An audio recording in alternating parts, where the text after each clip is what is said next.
Welcome back. I am Ashok sir from English Grammar Coaching Center at Khaira. My dear student, आज मैं आप सबके सामने बिल्कुल एक नया टॉपिक लेकर के आया हूँ, ट्रांसफॉर्मेशन, जिसकी हर जगह बच्चों को समस्या होती है बोर्ड पेपर में कि किस प्रकार से मैं ट्रांसफॉर्मेशन हल करूँ. ट्रांसफॉर्मेशन में सबसे पहले मैं बात करने जा रहा हूँ रिमूव टू का. रिमूव टू में मैं आज बात करूँगा, ध्यान से देखिएगा. ट्रांसफॉर्मेशन का अर्थ ही होता है to change the form of the sentence but no change the sense of the statement. Transformation का अर्थ होता है कि उसका रूप बदल जाए किंतु उसका अर्थ न बदले. तो आज मैं आप लोगों को ट्रांसफॉर्मेशन लेकर के आया हूँ. फर्स्ट ट्रांसफॉर्मेशन में फर्स्ट टॉपिक में डिस्कस करने जा रहा हूँ रिमूव टू. रिमूव टू की मैं बात करने जा रहा हूँ. तो आप लोग देखिए, मैंने लिखा है कि subject plus verb plus adverb too plus adjective adverb plus to plus V1 plus other word. My dear student, यहाँ ध्यान रखिए कि इस प्रकार के यूज से हम सिंपल सेंटेंस बनाते हैं. क्या बनाते हैं? सिंपल सेंटेंस बनाते हैं. अब यहाँ पर ही एक बात समझना होगा. मैंने कहा कि अगर आप यहाँ पर हमने कहा सिंपल सेंटेंस बनाते हैं, इसे इस प्रकार के सेंटेंस को क्या कहते हैं? सिंपल सेंटेंस कहते हैं. करेक्ट. अब मैंने कहा कि ट्रांसफॉर्मेशन में adverb too always negative word होता है. क्या होता है? निगेटिव वर्ड होता है. ध्यान समझिएगा, इसके साथ कभी भी नो नेवर नॉट का प्रयोग नहीं किया जाता है. ये ऑलवेज निगेटिव का सेंस निकालता है. ये हमेशा निगेटिव का सेंस ही निकलता है. मैंने यहाँ पर आप लोगों को बताने का प्रयास किया.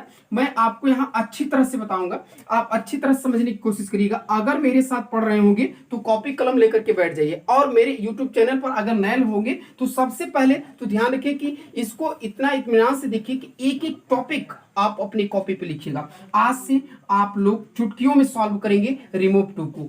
अब ध्यान रखिएगा, मैंने कहा कि रिमूव टू में यानी सब्जेक्ट प्लस वर्ब, वर्ब हमेशा ध्यान रखना होगा टू बी होगा. इसके बाद आप ध्यान रखिए कि सो प्लस एडजेक्टिव या एडवर्ब प्लस दैट. अब दैट के बाद माय डियर स्टूडेंट यहाँ दो कंडीशन होगा. हमने कहा कि सब्जेक्ट का इस्तेमाल दैट के बाद करेंगे. अब ध्यान रखना होगा कि if subject as a female या फीमेल होगा, अगर आपका सब्जेक्ट फीमेल का मतलब होगा सी. अगर यहाँ पर सी है तो यहाँ पर भी सब्जेक्ट आपका सी होगा. अगर यहाँ पर मैस्कुलिन जेंडर है ही तो भी यहाँ पर सब्जेक्ट आपका ही होगा. अंडरस्टैंड.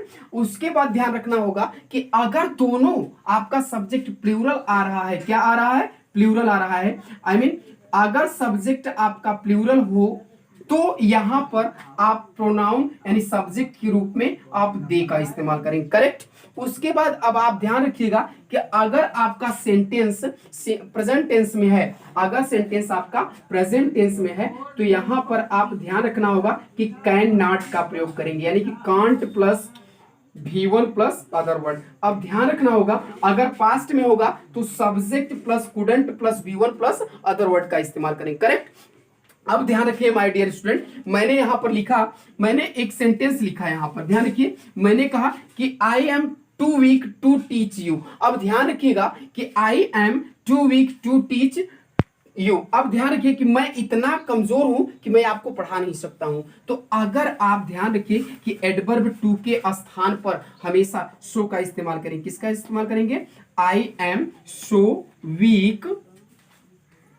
इन्फिनिटिव टू के स्थान पर दैट लगा देंगे. उसके बाद ध्यान रखिए कि अब यहां पर देखिए सेंटेंस आपका अगर प्रेजेंट में है तो अब यहां पर सेंटेंस का सब्जेक्ट आई है तो यहां पर भी आई हो जाएगा. अब देखिए सेंटेंस आपका प्रेजेंट में है तो डेफिनेटली यहां कैन नॉट का इस्तेमाल करेंगे. कांट प्लस V1 लगाएंगे तो इसको can not teach you, can not teach you. Understand. मैंने कहा कि मैं इतना कमजोर हूं कि मैं तुम्हें पढ़ा नहीं सकता हूं तो आई am so week that I can not teach you.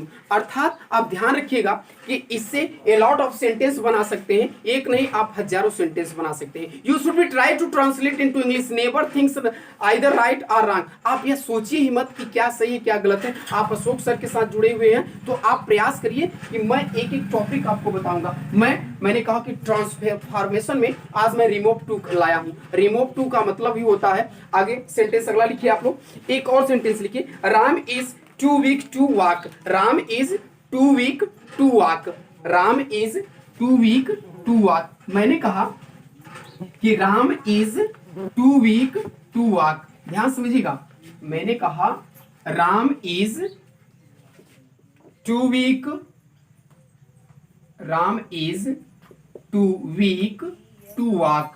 Ram इतना कमजोर है कि वह चल नहीं सकता है. अब ध्यान रखिए, इसको आपको ट्रांसफॉर्मेशन बनाना है।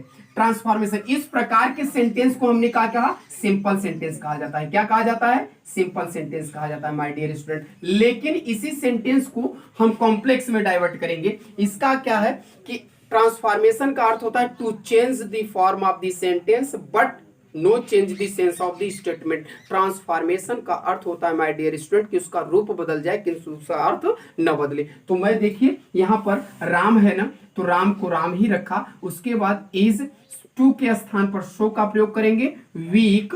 इसके बाद ध्यान रखना है इन्फिनेटिव के स्थान पर दैट लगा देंगे।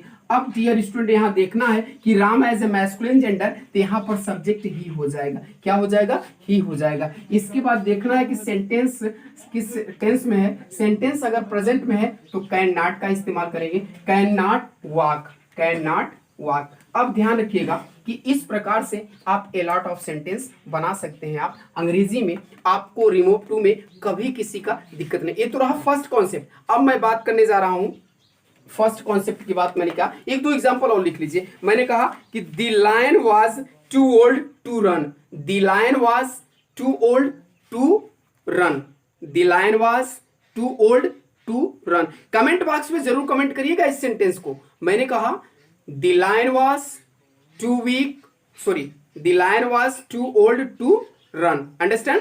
एक और सेंटेंस मेरे साथ लिखिए, the boys are too lazy, the boys are too lazy to do this work, the boys are too lazy to do this work।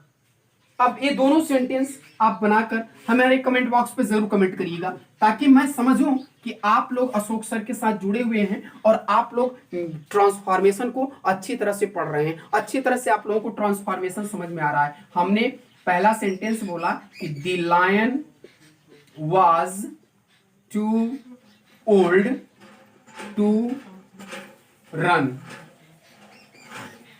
तो आप इसको ट्रांसफॉर्मेशन में बनाएंगे। The lion was so old that he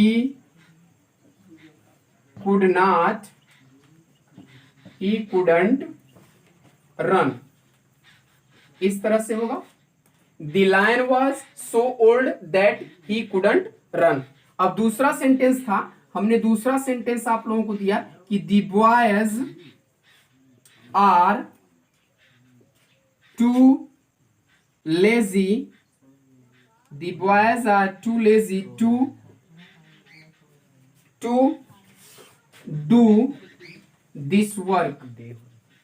अब ध्यान रखना होगा, हमने कहा कि the boys are too lazy to do this work. अब एडवर्ब टू के स्थान पर शो का इस्तेमाल करना है, तो हमने क्या किया, the boys are so lazy, the boys are so lazy. Infinitive के स्थान पर दैट का इस्तेमाल कर देंगे। अब इसके बाद देखिएगा, अगर सब्जेक्ट हमारा प्लूरल है तो यहां पर हम दे का इस्तेमाल कर देंगे। प्रोनाउन क्या होगा? दे। अब देखिएगा यहां पर can not do this work, do this work. Okay, I hope that आप लोग अच्छी तरह समझ गए होंगे। हमने कहा the lion was too old to run, तो the lion was so old that he could not run. हमने कहा इसका अर्थ क्या होगा कि शेर बूढ़ा था, शेर इतना बूढ़ा था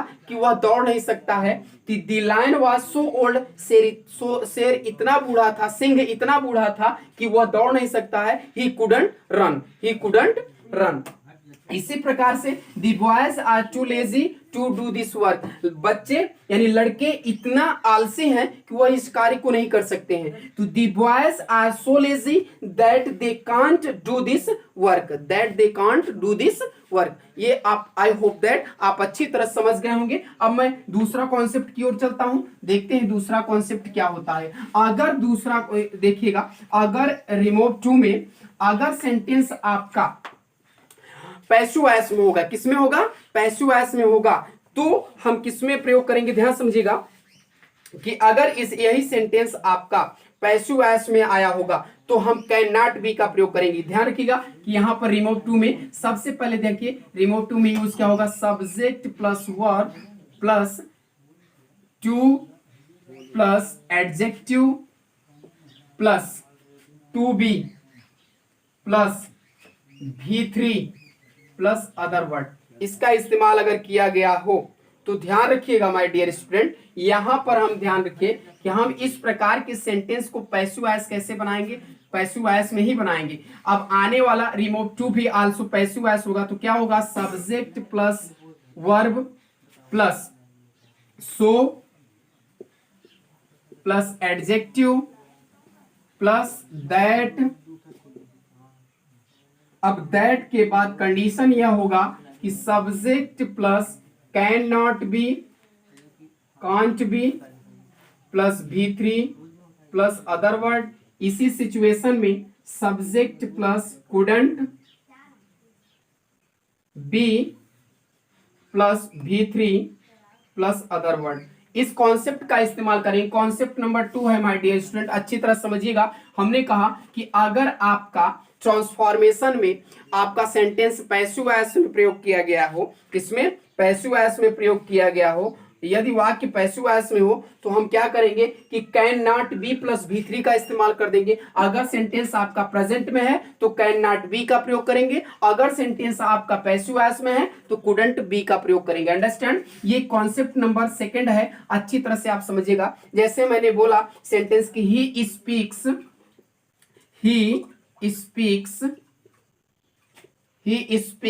to fast, he speaks too fast to be understood, to be understood। अब अच्छी तरह से आप समझ गए होंगे कि यह सेंटेंस पैसिव वॉइस को शो कर रहा है। तो जब यह सेंटेंस पैसिव वॉइस में हो तो इसको ट्रांसफॉर्मेशन में चेंज करते समय हमेशा ध्यान रखना है कि बदला हुआ भी सेंटेंस आपका एब्सोल्युटली पैसिव वॉइस में होना चाहिए, पैसिव वॉइस में होना चाहिए। इसको देखिए थोड़ा सा, है ना। अब आप ध्यान रखिएगा, हमने कहा कि ही स्पीक्स, ठीक है, he speaks so fast, he speaks so fast that he can't be understood, space नहीं है, थोड़ा समझ जाइएगा। हमने कहा यहां लिख दे रहा हूं अंडरस्टूड। तो आई होप दैट आप इस कॉन्सेप्ट को भी समझ गए होंगे। चल रहा है, चलने दीजिए, कोई दिक्कत नहीं। आइए अगला कॉन्सेप्ट, ये आप लोग समझ आ रहे हैं ना। एग्जाम्पल लिख लीजिए, अच्छी तरह से लिख लीजिएगा, उतारिए कॉन्सेप्ट में। तो आप लोग अच्छी तरह से, अगर नहीं दिखाई दे रहा होगा तो आप मेरे YouTube चैनल पर जरूर कमेंट करिएगा, कमेंट बॉक्स पे। मैं आज आप लोगों को ट्रांसफॉर्मेशन में रिमूव टू की बात कर रहा हूं। रिमूव टू में सेकंड कॉन्सेप्ट है। अब ध्यान रखिएगा कि अब मैं यह हमेशा ध्यान रखिए कि यह SSC, CPO, banking, PO, if you any others competitive exam, ये हमेशा 5 से 10 क्वेश्चन आता है आपका ट्रांसफॉर्मेशन से। अगर मेरा ट्रांसफॉर्मेशन स्ट्रांग है ना, if you any student, if you any exam can be passed easily, बड़े आसानी से पास हो सकते हैं, करेक्ट। तो अब यहां पर ध्यान रखिए, मैंने कहा कि सेकंड, अब देखिए अगर आपका सेंटेंस में रिमूव टू में हमेशा ध्यान रखिए सब्जेक्ट प्लस ऑक्सिलरी वर्ब, यानी ए भी का मतलब ऑक्सिलरी वर्ब प्लस, अब ध्यान रखना होगा कि यहाँ टू का प्रयोग किया गया हो। किसका प्रयोग किया गया हो, कॉन्सेप्ट नंबर 3 की मैं बात कर रहा हूं, टू का। उसके बाद ध्यान रखना होगा कि एडजेक्टिव आया हो, और एडजेक्टिव के जस्ट बाद माय डियर स्टूडेंट फॉर का इस्तेमाल किया गया हो। किसका इस्तेमाल किया गया हो, फॉर का इस्तेमाल किया गया हो। और फॉर के बाद इफ यू एनी नाउन आया हो या आर्टिकल, फिर उसके बाद कोई भी नाउन आया हो, किसी भी नाउन का इस्तेमाल किया गया हो। This fact is very important fact है, यह फैक्ट बहुत ही इंपॉर्टेंट है और आप इसके कॉन्सेप्ट पे ध्यान रखिएगा। तो इसको हम रिमूव टू में जब चेंज करेंगे माय डियर स्टूडेंट, तो यहाँ होगा सब्जेक्ट प्लस ऑक्सिलरी वर्ब, उसके बाद ऑक्सिलरी वर्ब में हमेशा ध्यान रखें इज, एम, आर, वाज, वर का ही प्रयोग करते हैं। अब ध्यान रखना होगा कि यहाँ पर उसके बाद एडवर्ब टू के स्थान पर शो का इस्तेमाल, फिर एडजेक्टिव लगा देंगे। क्या लगा देंगे? एडजेक्टिव। फिर उसके बाद जो फार के बाद कोई भी नाउन आया है तो ध्यान रखिएगा कि वो यहाँ पर दैट का इस्तेमाल करेंगे, और दैट के बाद हमेशा ध्यान रखिए कि सब्जेक्ट होगा। सब्जेक्ट के बाद ध्यान रखना होगा, अब सब्जेक्ट लगा दिए, अब सब्जेक्ट के बाद यहां ध्यान रखना होगा कि can not be plus noun, can not be plus noun. इसी प्रकार से couldn't plus be plus noun का इस्तेमाल करेंगे my dear student. I hope that आपको अच्छी तरह से दिखाई दे रहा होगा। अगर नहीं दिखेगा तो मैं आप लोगों को बार बार कह रहा हूं माय डियर स्टूडेंट कि आप लोग कमेंट बॉक्स पे जरूर कमेंट करिएगा। अब देखिए मैंने कहा subject plus auxiliary verb plus so plus adjective, उसके बाद दैट के बाद अब ध्यान रखना होगा कि सब्जेक्ट का इस्तेमाल करेंगे। अब ध्यान रखिए, एक कोई एग्जांपल मैं लेता हूं, जैसे I am too slow for a runner. I am too slow for a runner. अब ध्यान रखिए, कह रहा I am too slow for a runner, मैं इतना धीरा हूं, मैं धावक के लिए बहुत धीमा हूं, मैं धावक के लिए बहुत धीमा हूं, बहुत स्लो हूं। तो अब ध्यान रखिएगा कि यहां कॉन्सेप्ट कहा, अब इसका हम क्या बनाएंगे कि I am so slow, I am so slow, मैं इतना धीमा हूं दैट कि अब यहां पर देखिए फार रनर है ना, तो सब्जेक्ट क्या करेंगे, यही सब्जेक्ट यहां पर हो जाएगा। तो आई कांट बी और रनर, मैं एक धावक नहीं हो सकता हूं, मैं इतना धीमा हूं कि मैं धावक नहीं हो सकता हूं, मैं इतना धीमा दौड़ता हूं कि मैं एक धावक नहीं हो सकता हूं। करेक्ट। एक एग्जांपल और लिख सकते हैं, इसी को लिखे। मैंने कहा कि बोले ही इज टू स्लो, है ना, he is too slow teach for a teacher, for a teacher, वह इतना धीमा पढ़ाता है कि वह अध्यापक नहीं हो सकता है। करेक्ट। तो आप इतना लॉट ऑफ सेंटेंस बना सकते हैं, एक नहीं आप हजारों सेंटेंस बना सकते हैं। आप अशोक सर के साथ पढ़ रहे हैं तो आप प्रयास करिए कि आप बहुत अधिक से अधिक सेंटेंस बनाने का कोशिश करिए। मैं 2-4 एग्जांपल दे रहा हूं my dear student, you should be try to a lot of sentence. आप अधिक से अधिक सेंटेंस बनाने का कोशिश करिए। एक इसके बाद आप यहां पर अरे क्या करे घर का है, क्या करे घर का,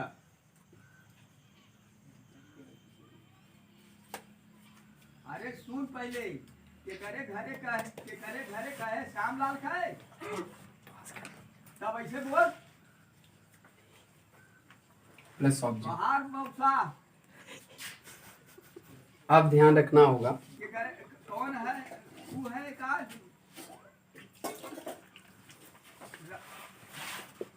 राकेश हुआ घरे का,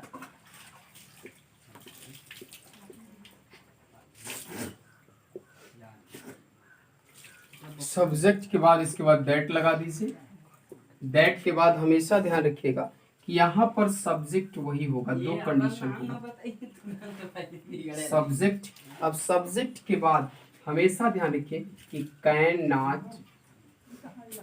नॉट फेस इट, इसके बाद couldn't bear it, इन दोनों में से किसी का प्रयोग कर सकते हैं। अब ध्यान रखिए स्टूडेंट, आपने कहा कि पानी इतना ठंडा है कि मैं उससे सहन नहीं कर सकता हूं, मैं उसे छू नहीं सकता हूं। लिखा हो पानी इतना ठंडा है, तो लिखिए जरा सा आप वाटर, आप लिखिए क्या बात कर रहे हैं आप लोग, आप लिखिए water is too cold, water is too cold for us, यानी कि पानी इतना ठंडा है कि मैं इसे सहन नहीं कर सकता हूं। क्या पानी अर्थात छूने में मैं इसका सामना नहीं कर सकता हूं, तो पानी इतना ठंडा तो क्या करेंगे, the water is so cold the water is so cold that we can not face it, we can not bear it, हम उसका सामना नहीं कर सकते ना। पानी इतना ठंडा है, अगर कोई आवश्यकता से ज्यादा ठंडा होगा तो हम जल जाएंगे। तो जब जल जाएंगे माय डियर स्टूडेंट, तो यहाँ ध्यान रखना होगा कि हम ऐसे can not face it, can not bear it, can could not face it, could not bear it, आप इन दोनों में से किसी का भी इस्तेमाल आप कर सकते हैं बड़े आसानी से। तो हमने कहा कि दी water is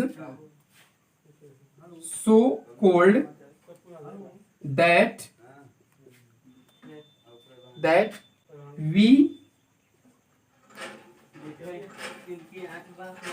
can't face it, we can't face it, पानी इतना ठंडा है कि मैं उसका सामना नहीं कर सकता। If you any person can not B face of water, पानी का कोई सामना नहीं कर सकता। पानी का सामना कर सकता है क्या? नहीं कर सकता है, बिल्कुल। तो इसलिए जब पानी इतना ठंडा है तो हम क्या करेंगे? The water is so cold that we can not face it, the water is so cold that we can not it face it, हाँ पानी इतना ठंडा है कि मैं उसका सामना नहीं कर सकता हूँ, पानी इतना ठंडा है कि मैं उसका सामना नहीं कर सकता हूँ। तो आई होप दैट आप अच्छी तरह से समझ गए होंगे कि अगर सेंटेंस में ध्यान रखना होगा कि अगर सेंटेंस हमारा पैसिव वॉइस में है तो कैन नॉट बी का इस्तेमाल करेंगे, कुडंट बी का इस्तेमाल करेंगे। अगर सेंटेंस में हमेशा देखिएगा फॉर के बाद कोई भी ऑब्जेक्टिव केस आया है तो हमेशा ध्यान रखिएगा कि इसके बाद हमेशा सब्जेक्ट के बाद हमेशा can not face it, could not face it या कुड नॉट बियर इट का प्रयोग कर सकते हैं बड़े आसानी से। अंडरस्टैंड?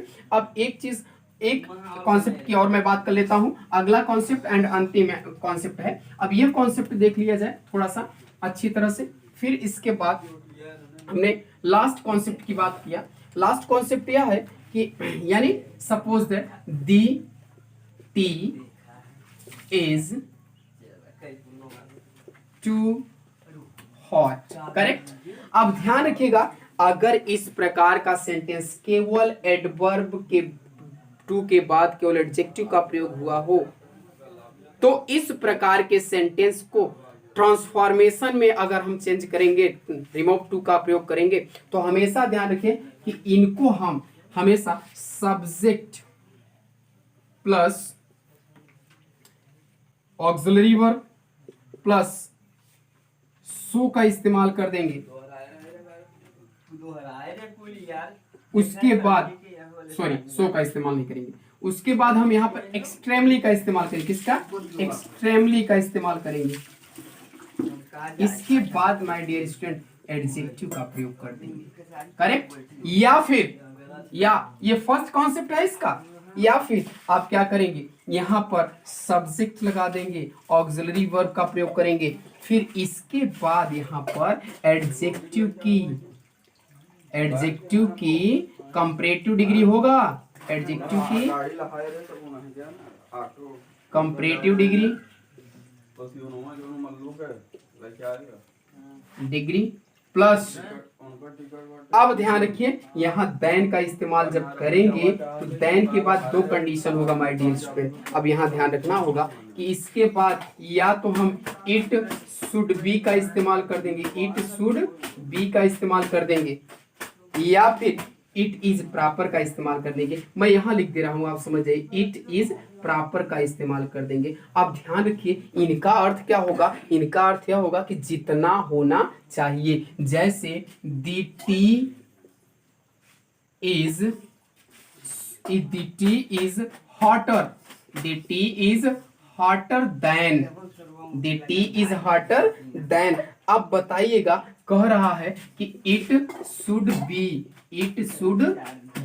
यानी कि चाय उतनी गर्म है जितना होना चाहिए, चाय उतनी गर्म है जितना होना चाहिए। तो क्या होगा इसका अर्थ? जितना होना चाहिए, जितना होना चाहिए। आप हमेशा ध्यान रखिए कि ये कॉन्सेप्ट हमेशा हमें याद रखना है, दोनों कॉन्सेप्ट को। इसको हम क्या कहेंगे? The T is extremely hot, the T is extremely hot, चाय बहुत अधिक गर्म है। और दूसरा है the T is hotter then it should be, चाय बहुत अधिक गर्म है जितना होना चाहिए, जिसका अर्थ है जितना होना चाहिए, करेक्ट।